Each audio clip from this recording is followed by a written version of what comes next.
자, 오늘도 좋은 날입니다. 여러분의 기도를 통해서 은혜 가운데 잘 선교를 잘 다녀왔습니다. 하나님의 사랑을 또 체험하고 또 그들을 위로하고 또 우리가 하나됨으로 주님의 다시 오심을 준비하는 축복된 시간인 줄 믿습니다. 우리 성경 전체적인 개론에 대한 말씀을 우리가 나누고 있습니다. 특별히 이스라엘 백성들은 결국 포로가 되고 멸망을 하죠. 그래서 그들이 포로됐을 때 그 하나님의 종들의 사역에 대한 그런 말씀, 그것이 성경 뒷부분입니다. 그래서 포로될 당시에 사역자들과 하나님의 일꾼들에 대한 내용들, 우리가 그 부분을 알아야 우리가 이 마지막 시대에 우리의 상황과 아주 동일하다는 것을 알 수 있습니다. 그 당시에 귀하게 쓰임받던 분은 우리가 성경에 보면 예레미야가 있고요. 그 다음에 너무나 잘 아는 다니엘, 에스겔 정도 우리가 그 내용의 핵심적인 의미를 발견할 필요가 있다. 그래서 오늘은 예레미야 선지자에 대한 말씀을 한번 나누겠습니다. 예레미야 선지자는 한마디로 눈물의 선지자 이렇게 표현합니다. 그는 이스라엘의 그 멸망을 앞두고 왕들과 하나님 백성들에게 아주 하나님의 말씀을 받아서 회개하라는 강력한 메시지를 전하지만 결국 그들이 회개하지 아니하니까 그 예루살렘과 또 하나님 백성들이 멸망하는 그런 모습을 볼 수밖에 없고 그것으로 인하여 큰 애통한 마음으로 통곡하는 그러한 선지자였습니다. 그는 성경에 보니까 이제 아버지가 제사장이었고 그런 가문에 태어납니다. 요시야 다스린 지 13년 때 하나님 말씀이 그에게 임했다. 예레미야 1장 2절에 기록되어 있죠. 아몬의 아들 유다 왕 요시야가 다스린 지 13년에 야훼의 말씀이 예레미야에게 임하였고 이렇게 말씀합니다. 한마디로 이 예레미야는 이스라엘이 포로 될 때까지 하나님께 쓰임받았습니다. 하나님께 쓰임받았던 것은 하나님을 대신하여 말씀했다는 것을 의미합니다. 선지자 중에서 가장 핍박을 받은 사람 중에 한 사람입니다. 대부분 왕들과 또 어떤 지도자들을 백성들이 예레미야를 아주 핍박하고 싫어했습니다. 왜? 그들에 대한 죄를 책망했을 뿐만 아니라 자꾸만 나라가 멸망할 것이다. 이런 소리를 하니까 어떻게 보면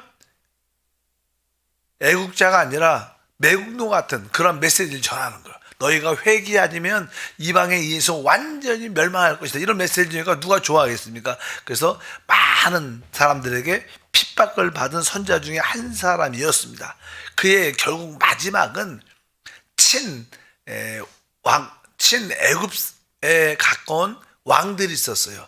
사실 역대적으로 우리나라도 대통령이 있으면 미국에 가까운 대통령들이 있고 또 중국에 가까운 대통령들도 여러 가지 있죠. 성향상 정치 경향 그런 것처럼 그 당시 여러 왕 중에서 애굽하고 아주 친밀하게 가까웠던 이 이스라엘 왕들이 있었어요.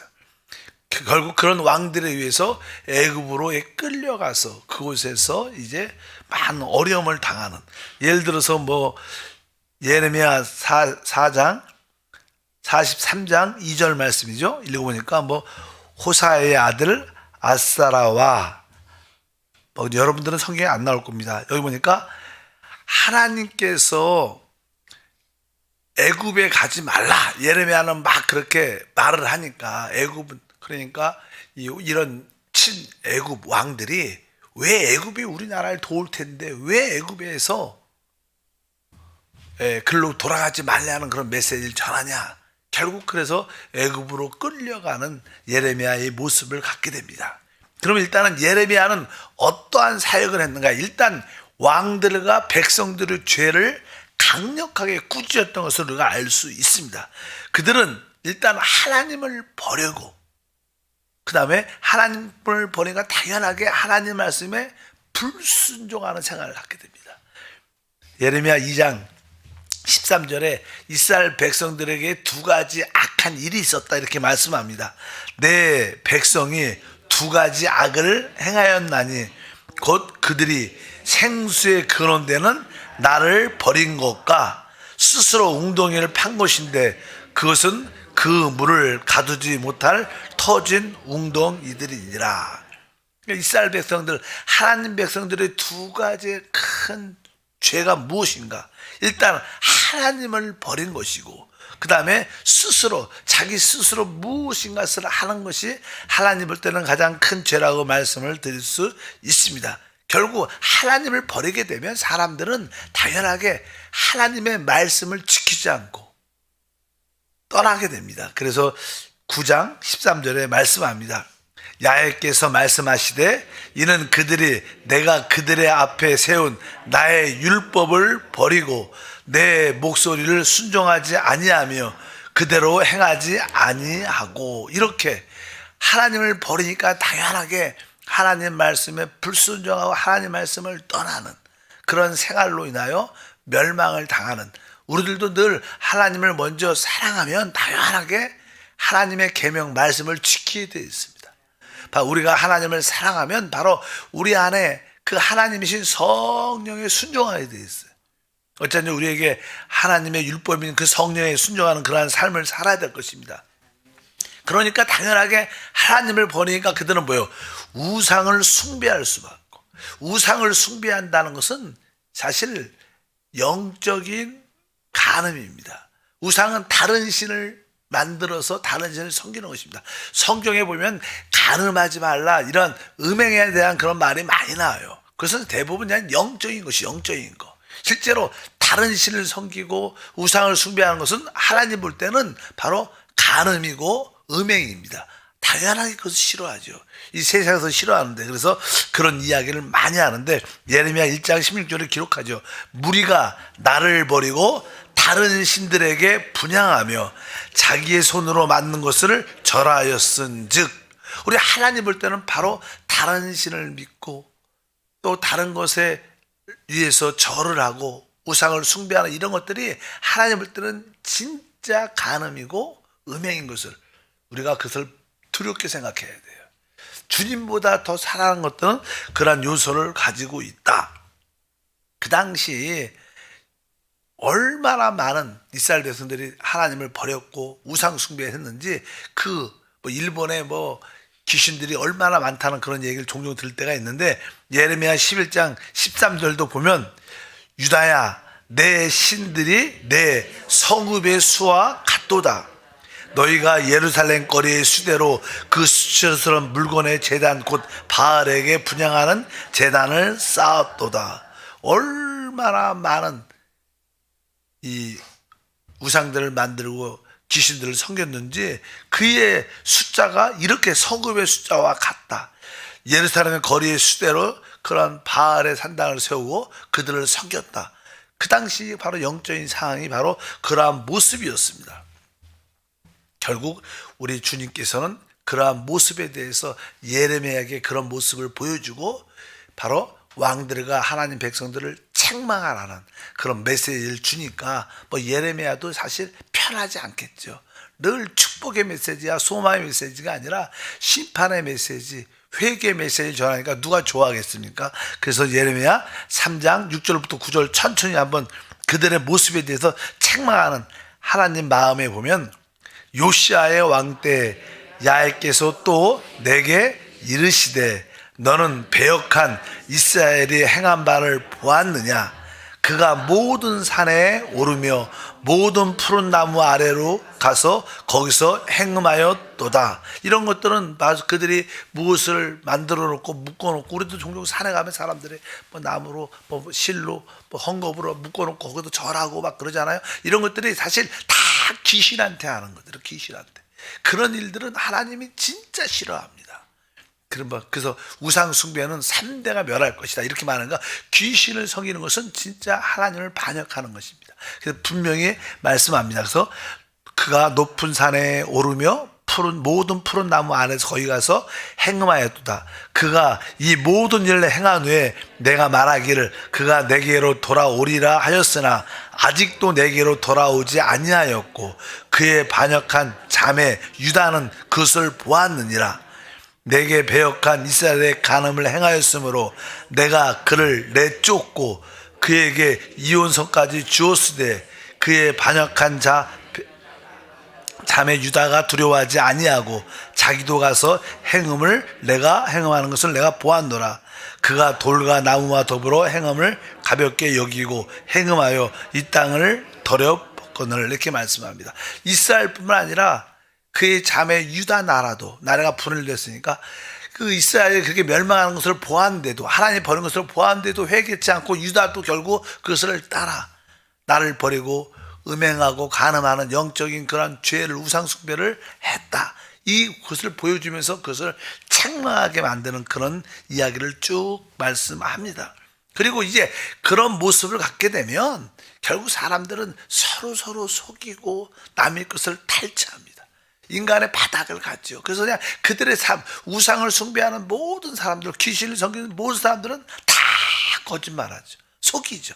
그런 것이 그냥 그 나라의 모든 백성도 다양한 모습을 갖게 됩니다. 뭐 이 시대도 그렇죠. 나라가 영적으로 문제가 생기니까 다 대통령부터 시작해서 모든 정치 유정자들, 기업가들 다 거짓말하고 속이고 다 자기밖에 모릅니다. 그것이 타락한 사람의 모습들이니까 거짓을 말하고 다른 이들을 속이고 악을 행하는 그런 모습을 갖게 됩니다. 그런 모습에 대해서 예레미야 9장 3절과 5절에 표현합니다. 야훼의 말씀이니라. 그들이 활을 당김같이 그들의 혀를 놀려 거짓을 말하며 그들이 이 땅에서 강성하나 진실하지 아니하고 악에서 악으로 진행하며 또 나를 알지 못하느니라. 그들은 각기 이웃을 속이며 진실을 말하지 아니하며 그들의 혀로 거짓말하기를 가르치며 악을 행하기에 지치기거늘 이렇게 말씀합니다. 얼마나 그런 거짓 악을 행하는 모습이 온 백성에게 확 젖어져 있고 또 지도자들은 그것을 가르쳐준다. 이런 모습이 그 당시 하나님 백성들의 영적인 상황이었습니다. 그러니까 이 왕들은 결국 하나님 백성을 돌봐야 되는데 왕들이, 지도자들의 백성들을 돌보지 아니라 자기 사익을 위해서 백성들을 쫓아내고 흩어내버리는 그런 모습에 대해서 기록합니다. 23장 2절에 보니까 그러므로 이스라엘의 하나님 야훼께서 내 백성을 기르는 목자에게 이와 같이 말씀하시거니와 너희가 내 양떼를 흩으며 그것들을 돌보지 아니하였도다. 그래서 지도자들, 왕들은 하나님 백성을 흩트리고 돌보지 않고 더 어렵게 만드는, 그냥 종종 어려운 나라들은 그렇게 백성들을 힘들게 많이 하죠. 그런 모습의 상황에 대해서 말씀합니다. 그래서 이제 예레미야는 그런 메시지를 가지고 이제 너희가 회개치 않으면 우리 하나님 백성들은 다 포로가 될 것이고 결국 완전히 멸망할 것이다. 계속 이런 메시지를 전하는 거예요. 지금도 많은 하나님의 사역자들, 말씀의 사역자였지만 이런 메시지를 전한 사람들은 별로 없죠. 왜? 이런 메시지를 어떤 누구도 좋아하지 않습니다. 그래서 어쩌든지 예레미야는 그런 하나님께 부름받고 그러한 포로된과 멸망에 대한 경고를 계속합니다. 한번 읽어보니까 1장 14절과 15절의 말씀에 기록되어 있습니다. 야훼께서 내게 이르되 재앙이 북방에서 일어나 이 땅의 모든 주민에게 부어지리라. 내가 북방 왕국의 모든 족속들을 부를 것인즉 그들이 와서 예루살렘 성문 어귀에 각기 자리를 정하고 그 사방으로 모든 성벽과 유다 모든 성읍들을 치리라. 야훼의 말씀이니라. 그러면서 타락한 백성들에게 이 말 하나님의 재앙을 다시 한번 전하는 이렇게 말씀을 합니다. 결국 완전히 포로되고 완전히 멸망하고 왕들과 또 많은 자들이 포로돼서 어떻게 쫓겨나가고 많은 자들이 죽는 그런 모습을 갖게 됩니다. 그러니까 그 예루살렘과 예루살렘 성읍의 슬픔의 소리가 얼마나 가득하겠습니까? 그래서 예레미야 6장 26절에 말씀합니다. 딸 내 백성이 굵은 배를 두르고 재에서 구르며 독자를 잃은같이 슬퍼하며 통곡할지어다. 멸망시킬 자가 갑자기 우리에게 올 것임이라. 그러면서 그러니까 독자 있는 아들을 잃은 어머니의 마음처럼 슬퍼하는 그런 일들이 가득할 것이다. 빨리 깨어 있으라고 말씀합니다. 결국 멸망을 하죠. 어떻게 멸망하냐면 예레미야 39장 2절에 시드기야 왕 때 이렇게 말씀합니다. 시드기야의 제 11년 넷째 달 아홉째 날에 성이 함락되니라. 예루살렘이 함락되매. 이렇게 예루살렘 성이 완전히 멸망하면서 왕부터 시작해서 모든 자를 포로로 끌려가고 그 하나님의 성전은 완전히 회파돼서 뿌리조차 남지 않는 그러한 모습을 갖게 됩니다. 이러한 모습을 갖고 있는 모습을 아니까 회개하십시오. 사실 회개 안 하죠, 사람들이. 교만하고 목이 빳빳하니까 결국 결과를 이렇게만. 그런 모습을 보는 예레미야는 눈물을 흘리죠. 그래서 눈물의 선지라고 말씀을 합니다. 그래서 결국 예레미야가 예언했던 모든 것이 이루어지지만 예레미야는 너무나 고통 가운데 심적으로 갖게 됩니다.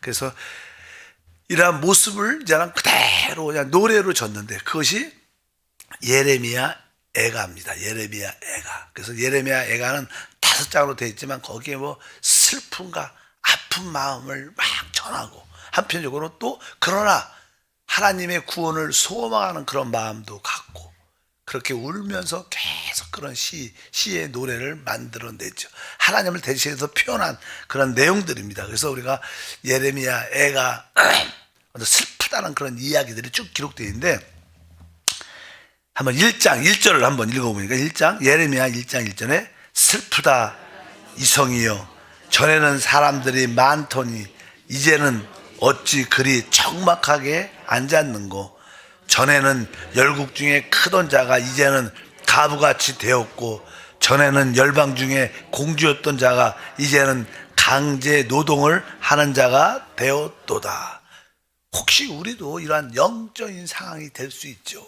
영적으로 한때는 내가 하나님을 잘 믿었는데 알기 모르게 하나님을 떠나고 잃어버리고 세상에 취해서 결국 멸망하는 그냥 고통과 심판을 받는 그러한 모습이 우리도 이 마지막 시대 뭐 사실 이 마지막 시대도 이러한 이스라엘 백성들의 영적인 상황과 비슷하죠.